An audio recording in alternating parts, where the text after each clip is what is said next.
coup, on va parler de la zone d'intérêt, Zone of Interest de Jonathan Glazer, sorti il y a environ une semaine au cinéma, si je me trompe pas. Peut-être un peu plus, parce que je Ah, l'ai vu peut-être 15 jours dix- maintenant. oui, je dirais 15 jours aussi, ouais. Peut-être même, oui, au moins 15 jours. Zone of Interest, donc du coup tiré d'un roman qui s'appelle La Zone d'intérêt aussi, Zone of Interest, qui lui-même tirait des mémoires de Rudolf Höss, qui était le DG, si on peut dire ainsi, le directeur général du camp de concentration de Auschwitz-Birkenau. Tout à fait. Voilà. Tu veux montrer la bande-annonce d'abord? Oui, alors peut-être Ou moi, trigger warning, hein, parce qu'on va quand même parler de choses qui sont pas des plus agréables. Si vous n'avez pas envie d'écouter parler du petit moustachu et de Shoah, d'épuration ethnique et de ce genre de choses, je vous invite à quitter le stream maintenant. Ça risque d'être un peu dur. Il faut être, on est d'accord, quoi. Oui, oui, oui, je te rejoins. Ça peut être très dur, effectivement, d'entendre. Et puis on risque de spoiler. Enfin, je risque Oui, alors là, de spoiler. franchement, spoiler la Oui, Seconde Guerre mondiale, je sais pas à qui on va apprendre grand-chose quand même, hein. non, mais plutôt dans la réalisation, bon, ça peut peut-être. Mais bon, on est parti sur ce principe on a une liberté de spoil. Ok, On prévient. allez, on regarde la bande-annonce de The Zone of Interest.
Voilà, donc pour la zone d'intérêt, Zone of Interest, la bande-annonce par Jonathan Glazer. Moi, j'ai longtemps hésité à aller le voir et en fait, non, je n'irai pas. Je n'ai pas envie de m'infliger ça. Je sens que ça va être difficile, donc je préfère ne pas le voir. Je préfère me préserver. Par contre, j'ai très envie d'entendre ton avis sur ce film. N'hésitez pas à poser Effectivement, des questions aussi dans le chat, hein, si vous avez. effectivement, c'est un film qui est très très dur. Après, on connaît l'histoire. Voilà, le film ne nous apprend rien. C'est plutôt comment Jonathan Glazer va traiter le sujet, donc à sa façon. C'est son quatrième long métrage. Et donc on l'a vu aussi dans la bande-annonce que le film a reçu le Grand Prix au dernier festival de Cannes. Donc il y a une certaine qualité, hein, qu'on peut quand même donner à ce film, ça c'est certain. Euh, donc il fait le choix, Glazer, de filmer le quotidien ordinaire de la famille de ton DG du camp d'Auschwitz. Donc c'est le commandant Hoss. Rudolf Je le prononce Höss. Hoss. H-O-E-2-S. Höss. Enfin, Hoss, voilà. Mm. Et, pas évident à euh, prononcer, hein, pour des noms germanophones. et en fait, la particularité, c'est que sa famille vit donc dans la maison qui se trouve juste au pied du mur du camp d'Auschwitz. Donc, ils sont vraiment à Ah bah ça côté. s'appelle un logement de fonction, hein. C'est Une maison avec un très grand jardin, un très agréable jardin qu'on peut voir, dans la bande annonce et il fait le choix, Jonathan Glazer, de ne jamais rentrer dans le camp. Donc on ne voit jamais, les juifs dans le camp, à part pour, les images du présent qu'on a, à la fin, j'en parlerai, plus tard. Mais l'horreur du camp, n'est jamais directement filmée, mais elle est suggérée par la bande son qui rend en fait, visible le hors champ et c'est ça qui est très, très dur. Il y a une bande son qui est extrêmement bien, travaillée. On entend, les cris, les coups de feu,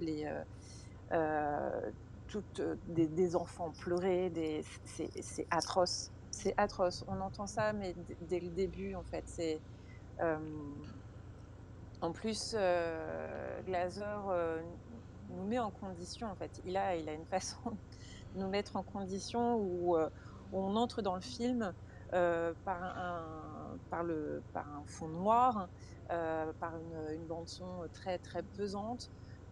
Voilà, c'est attention, on va rentrer dans du dur, en fait. Il nous prépare, à ce qu'on va subir, en fait. C'est assez lourd, et il commence aussi, dans les premières images du film, il filme cette famille, mais dans un cadre plutôt bucolique, un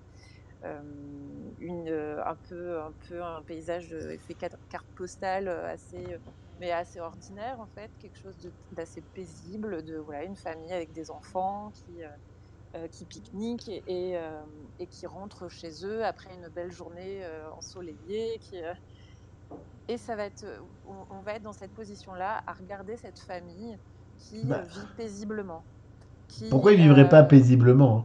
oui, bien sûr, Enfin, complètement, quand on lit beaucoup d'écrits sur Auschwitz, même le cœur du village à côté, au départ, jusqu'à ce qu'ils mettent en branle les fours crématoires pour accélérer la destruction, l'extermination. l'extermination, le génocide, la plupart des villageois à côté en avaient strictement rien à faire. Enfin, les cris, les balles, ça ne les dérangeait pas tant qu'en fait il n'y avait pas d'odeur, par exemple, et surtout que derrière ça leur permettait d'avoir une main d'œuvre à vraiment pas cher pour les boutiques. Enfin, l'économie de la ville d'Auschwitz était plutôt florissante, hein. Ouais. Et oui, mais il montre pas cet aspect-là, il rentre pas dans ces détails-là, c'est pas ce qui l'intéresse dans ce film. Il se pose vraiment dans cette famille-là précisément, et il montre finalement la banalité de ce qui se passe, en fait. C'est Cet ça homme qui qui ne était fait ni plus ni moins que son travail. Oui, oui, oui, ah oui, complètement, et la famille qui accepte, sa femme qui est jouée par Sandra Hüller, très grande actrice qu'on retrouve aussi dans Anatomie d'une chute, qui est juste incroyable, Sandra Hüller. Elle est, vraiment, et là, elle campe cette femme, avec un caractère très, très particulier, mais elle le joue, aussi physiquement dans sa façon de se tenir. Elle est juste incroyable. Sandra Hüller, elle est dans l'interprétation, c'est bluffant, hem et je reviens donc, sur, la réalisation, c'est que, Glaser, il filme cette famille, de façon reculée. En fait, la caméra est toujours, fixe à distance, et on a un peu ce côté, où on ne fait que regarder, en fait. Tu vois, il y a ce côté où, mais c'est aussi, on ne fait que regarder, dans le sens où nous, en tant que spectateurs, spectatrices, on ne participe pas, mais on est impuissant, en fait, et c'est révoltant. Il y a un truc comme ça qui est glacial, en fait. C'est très, très froid de voir, cette famille vivre, à côté de ce qui se passe. C'est l'horreur à côté, et ils l'entendent. c'est au quotidien. Mais il faut bien Mais imaginer qu'à l'époque, en fait, on a tellement industrialisé la donnée autour du peuple juif qu'en fait, ça n'en devient qu'une fourniture. Ils sont réduits à être du bétail. Il y a beaucoup de gens qui arrivent à vivre à côté d'un abattoir et d'entendre les animaux hurler à la mort et à qui ça ne pose pas de problème. En fait, on a tellement, à l'époque, on a tellement déshumanisé euh, ce peuple que ça ne pose absolument aucun problème en fait aux gens de les voir comme juste un flux de chiffres en fait. Fait, ce qui interroge, c'est cette déshumanisation, cette industrialisation du procédé et toutes les méthodes de management modernes qui sont issues en fait des méthodes de management des camps de concentration, à la fois du côté marchandise, puisque le consommable, puisque le peuple juif n'était qu'un consommable dans les camps de concentration et d'extermination, mais aussi toute la mise en place des capots, des différents grades dans les gardiens, dans les entreprises à côté qui profitaient de cette main d'œuvre. Enfin voilà, ce qu'il y a, je sais pas ce qui est le plus dérangeant. Euh, non, on n'a pas regardé le documentaire, Cléa. Ça pourrait être très intéressant, la question des femmes sous le nazisme. Et notamment, on voit bien que les femmes étaient devenues des poules pondeuses et ne servaient à rien qu'à reproduire et essayer de produire des petits ariens blonds. Et qu'elles n'avaient plus beaucoup de possibilités d'émerger, quoi. Non, non, ça n'a pas été évoqué, t'en fais pas. Euh, et du coup, il y a cette question, en fait, En fait, l'horreur de l'industrialisation, et je sais pas si elle est abordée dans le film, ou est-ce qu'on se concentre juste, parce qu'en fait, quand on lit les mémoires de Rudolf Heuss, c'est ça, et quand on lit aussi les minutes de Nuremberg, c'est ça qui est assez bluffant, c'est que ils ont tous fait la chose en fait pour eux, ils n'ont rien fait de mal. Ils n'ont mhm, fait que suivre une tendance et en fait c'est là où c'est dérangeant, mais parce qu'en fait on a tendance à vouloir occulter globalement dans notre état d'esprit qu'on dit tout le temps en chacun de nous sommeille un Picasso. Mais en réalité, si en chacun de nous sommeille un Picasso, en chacun de nous peut sommeiller cette espèce de tyran que pouvait être Adolf Hitler, ce destructeur de monde, cette infamie, en fait, on est capable de détourner les yeux très très facilement. mhm. Et Mais, notamment quand une machine est en place, que quand on se retrouve avec énormément de privilèges. mais oui, mais il le montre hein, quand même cet aspect-là. Comme tu le dis, il y a des scènes sur l'organisation du camp, sur le rendement.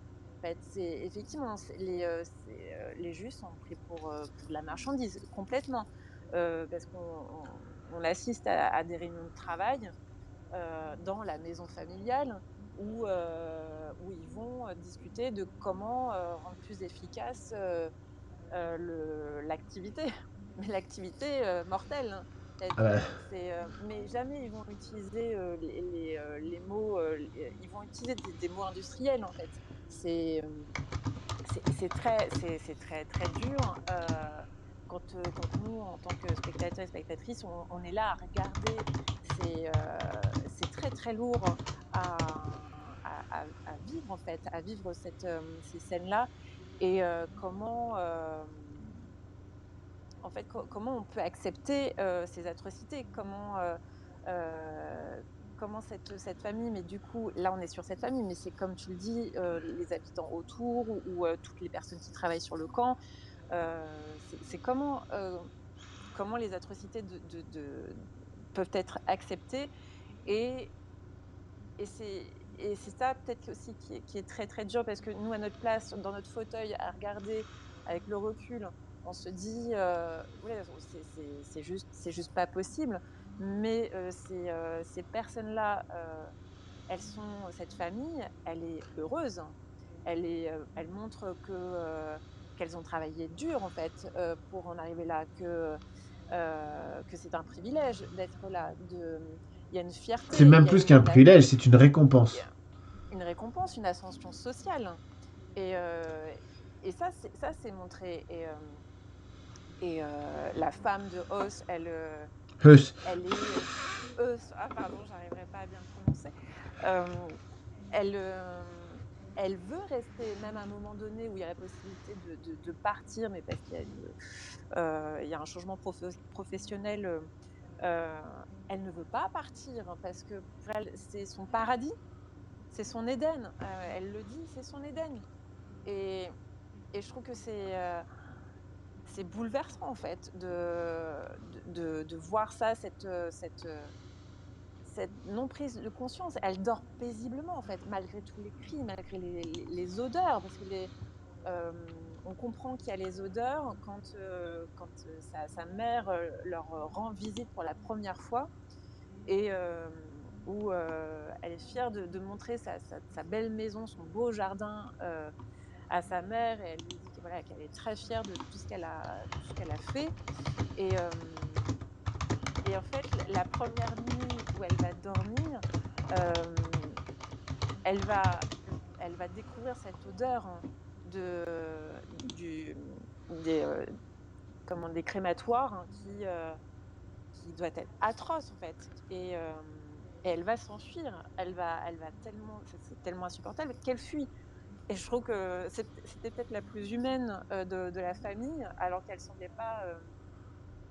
pas l'être au départ, parce qu'elle critiquait énormément les Juifs. Et elle va fuir, elle va trouver ça insupportable, alors que le reste de la famille, mais c'est normal, c'est des conditions tout à fait normales, et c'est atroce. C'est atroce, ce côté-là de rendre banal cet environnement. C'est très, très dur. Et je trouve qu'il est très doué, Glaser, parce qu'il filme ses non-dits, parce qu'il n'y a pas d'échange quand donc la grand-mère fuit.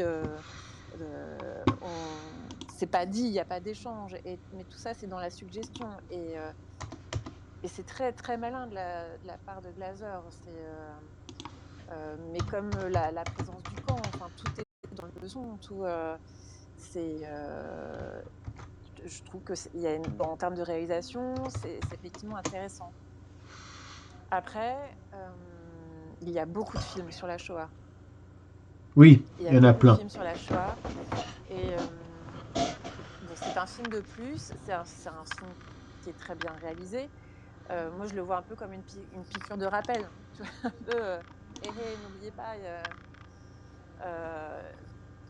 l'histoire est encore là, et je le vois un peu comme un travail de mémoire. Et d'ailleurs, il y a des images à la fin du film. Je spoil, mais pas tant que ça. Mais bon, parce qu'on rentre dans le camp, dans le film à la fin, mais dans le présent, dans le musée en fait de Auschwitz. Et c'est dur aussi de rentrer parce que on rentre dans ce musée qui est un lieu de mémoire. Donc, mais j'ai jamais visité, j'ai jamais été à Auschwitz, et j'ai pas envie. Et je trouve ça aussi très dur, surtout quand il filme une employée qui balaye le sol. Bon, c'est la poussière, mais tu peux te dire que c'est les cendres. Enfin, oui, surtout avec le... C'est très très dur. C'est vraiment des images qui sont glaçantes en fait, qui peuvent être perturbantes en fait. Tu vois, cet employé qui ramasse, qui nettoie le sol. Enfin, moi, je pense que ces images, je ne vais plus les quitter, malheureusement. Mais c'est peut-être un devoir de mémoire que de voir ces films qui sortent, qui nous rappellent ces atrocités. Mais malgré tout, on voit quand même l'extrême droite qui évolue partout dans le monde. Et je sais pas, j'ai un peu de désespoir. C'est du cinéma, mais notre monde est malade. En fait, c'est pas du cinéma, là, on est sur un... En fait, on est sur espèce de documentaire retravaillé. Enfin, on parle, c'est quand même tiré d'une biographie, hein, et à côté de ça, on peut mettre en parallèle, pardon, la liste de Schindler de Spielberg. Oui, oui, Schindler, qui lui était l'un des industriels à côté justement de Auschwitz-Birkenau, et qui oui, récupérait un maximum de juifs dans ses ateliers et essayait de les faire sortir, de les faire passer, de leur accorder des conditions plus décentes. oui, Qui a d'ailleurs été élu juste, enfin qui était juste parmi les justes. Euh, et c'est là où en fait, effectivement, tu le disais tout à l'heure, quand on est assis dans son canapé, on se dit c'est facile, j'irai pas là. Après, tu parles du monde d'aujourd'hui, mais oui, en fait, ce qui est assez flagrant, c'est que quand on est issu d'une bourgeoisie, qu'on a beaucoup de privilèges, d'avantages, c'est difficile d'en perdre et c'est encore plus difficile de ne pas vouloir en gagner plus. Et là, il y avait des occasions faciles d'en gagner, c'est ce que tu soulignais. Aujourd'hui, peut-être que toi, tu vis, enfin, peut-être que toi, moi, nous, on vit ça, on voit ça d'un autre côté parce qu'on ne fait pas partie de ces gens, on fait partie des gens qui ont une sensibilité à ça, mais beaucoup d'autres fonceraient là-dedans justement pour gagner des privilèges parce qu'ils ont été toute leur vie opprimés, parce qu'on ne s'est jamais intéressé à eux, parce qu'ils n'ont pas de conscience de classe. Enfin là, on va partir sur un... On va complètement dériver notre sujet de stream, mais là, on pourrait partir sur la question du lumpen prolétariat. Ce prolétariat en haillons, qui est si facile à récupérer en lui faisant miroiter de monter les échelons et de se reclasser alors qu'il était déclassé, en se mettant au service d'un patron, en leur donnant de l'argent, juste en leur mettant un peu dans la bouche de quoi de quoi être un peu mieux qu'avant, de juste redorer leur blason, et du coup, on en fait il n'y a rien de plus contre-révolutionnaire que le lumpen prolétariat lorsqu'il est récupéré au service de la classe bourgeoise et dominante, quoi. Après, il y a il montre quand même un peu d'espoir dans le film. Il y a un peu, il y a des images en négatif qui sont qui, qui sont un peu étranges au départ, parce qu'en négatif, tu as l'impression que c'est un peu un côté un peu féerique, où c'est une jeune fille qui dépose des fruits, qui donne de la nourriture aux juifs, et qui en dépose dans les espaces qu'elle arrive à atteindre. Et on apprend plus tard que ça doit être une famille polonaise qui habite à côté, et qui tente d'apporter de l'aide à ces juifs en leur donnant un peu de nourriture, des fruits qu'elle dépose là où elle peut. Il y a un peu ce côté-là où c'est peut-être la seule famille qu'on voit autre que la famille Hauss, Heus. Hauss, qui, euh, elle, qui vit du coup pas du tout dans les mêmes conditions, qui n'a pas d'électricité, toi qui a pas du tout le même confort, des gens qui sont certainement une famille qui est pas du tout privilégiée, Bah oui, mais et du qui coup, va être qui a de l'empathie, en fait. complètement, et qui, malgré le peu de moyens qu'a cette famille, va essayer d'aider, d'apporter au moins un peu de nourriture pour essayer de les aider à survivre. Il y a quand même cet aspect-là c'est quoi, c'est 2% du film, mais il peut peut-être 2% donner un peu d'humanité cet dans espoir. l'humanité, quoi. Qu'est-ce que tu as des choses à rajouter dessus? Sur ce... Non, non, je crois que j'en ai dit pas mal. Beaucoup trop dit, c'est ça? Peut-être trop, je sais pas. Après, c'est vrai que ça aurait été intéressant que tu le vois, Ah ouais, mais mais je alors moi j'ai pas comprends. du tout envie de souffrir, hein. Ouais, je comprends, parce que moi j'en suis sortie. Aujourd'hui, je peux en parler plus calmement, mais après la séance, j'étais révoltée en fait. Je sais Étonnant. pas si j'étais en colère d'avoir vu ce film ou d'être en colère contre l'humain, contre la haine, c'est vraiment dur, Et en fait, effectivement, ça nous plonge aussi face à nos propres miroirs et à nos propres interrogations. Qu'est-ce qu'on aurait fait Oui, qu'est-ce qu'on aurait fait? Et peut-être on aurait été la personne qu'on n'aurait pas aimé être. Ça peut être flippant aussi quand même. Oui, tout Et, à fait. mais ça peut déranger effectivement. Je peux comprendre qu'on n'ait pas envie de voir cette souffrance, cette banalité du mal. Et vraiment, il est très dur comme film. Très très dur. Ouais, ça a pas l'air d'être un moment très agréable. J'imagine bien que ça doit être dur de chez dur, quoi. Bon. Est-ce que on dérive sur le lien posé par Cléa ou est-ce qu'on arrête là notre stream? Est-ce que tu veux qu'on regarde ce que donne vite fait le lien? J'ai pas accès au chat, donc je sais Ah, pas. tu vois pas le chat, toi. Tu dois le voir sur le côté. Moi, j'y ai accès. CTRL C. Hop. On va le coller là. On va regarder ce que ça donne. Clac. Alors, 92 minutes, ça va être un petit peu long. Ah oui. On le regardera. Par contre, je serais intéressé de le voir avec toi. On se refera une séance où on le regardera ensemble. On fera un double react sur ce film des femmes au service du Reich qui va peut-être encore plus loin. Toi, Cléa, tu nous disais que tu aimerais beaucoup voir Zone of Interest de Glazer. C'est ça, hein, puisque j'imagine que tu as déjà vu le documentaire. Le poids que ce film peut avoir dans une salle avec un public. Ouais, ça peut être dense, surtout en Allemagne. Après, surtout quand on connaît la situation allemande en ce moment, avec une forte montée de l'AfD et le fort poids du racisme qui se développe en ce moment en Allemagne. Je ne sais pas si tu veux nous en dire un peu plus sur cette situation-là. Mais ouais, par contre, on regardera Mais en peut-être. France, j'ai l'impression que c'est un public qui est convaincu par cette horreur, en fait.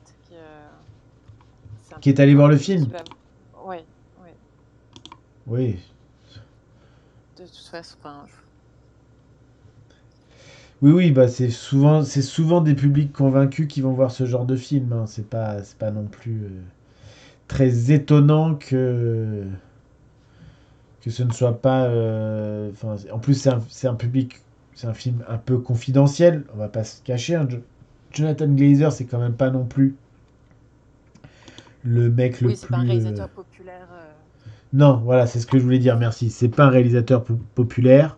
C'est pas non plus filmé de la manière la plus facile, Des gens sont hein. sortis, hein. Des gens, lors de ma séance, des gens sont sortis. Il y a un couple de jeunes qui sont sortis. Alors, je ne sais pas s'ils sont sortis parce que c'était trop dur Mhm. ou si la réalisation ne leur plaisait pas, parce que c'est pas facile à regarder quand même. Enfin, J'imagine. c'est pas forcément très accessible comme film. Et puis après, le sujet dont ça parle, ça peut mettre très très mal à l'aise, hein. Ça peut, ouais. Mhm. Ça peut rendre vraiment, enfin, ça peut aller très loin, quoi. Ok, bon, et ben on va peut-être s'arrêter là. Ouais, je pense que ça fait quoi? Ça fait une bonne heure et demie qu'on est en train de discuter de films. En tout cas, merci d'avoir partagé ces impressions filmiques avec moi. On rappelle donc qu'on a parlé de Pauvre créature de Yorgos Lanthimos. On a parlé ensuite bien, de May December de Todd Haynes. Et ensuite, on a parlé enfin, tu as parlé surtout de Zone of Interest de Jonathan Glazer. Si tu n'avais suggéré qu'un seul sur les trois ce soir, lequel ce serait? Ah, qu'un seul. Ah. Euh, Ouais, on va dire May December. Ok, ok. Merci pour, merci pour ce choix. Je crois qu'on se rejoint. Moi, ça aurait été celui-là aussi. Mais la zone d'intérêt enfin, c'est quand même intéressant. Ah, il n'est pas encore On a sorti bien en ressenti. Allemagne. Zone of Ah ouais. Interest n'est pas encore sorti en Allemagne. Il sort mercredi 29 en même temps que Dune 2. C'est peut-être pas plus mal qu'ils sortent en même temps. Ça va peut-être diluer un peu l'impact. Mais ouais, bah avec plaisir, hein, Cléa. On va essayer de faire, nous, régulièrement, le dimanche à 18h, entre 18h et 20h, on va essayer de régulièrement parler cinéma avec Santoine Illois. On va essayer aussi de fixer un petit peu les problèmes. C'était un peu notre première tentative aujourd'hui en duo et en double cam.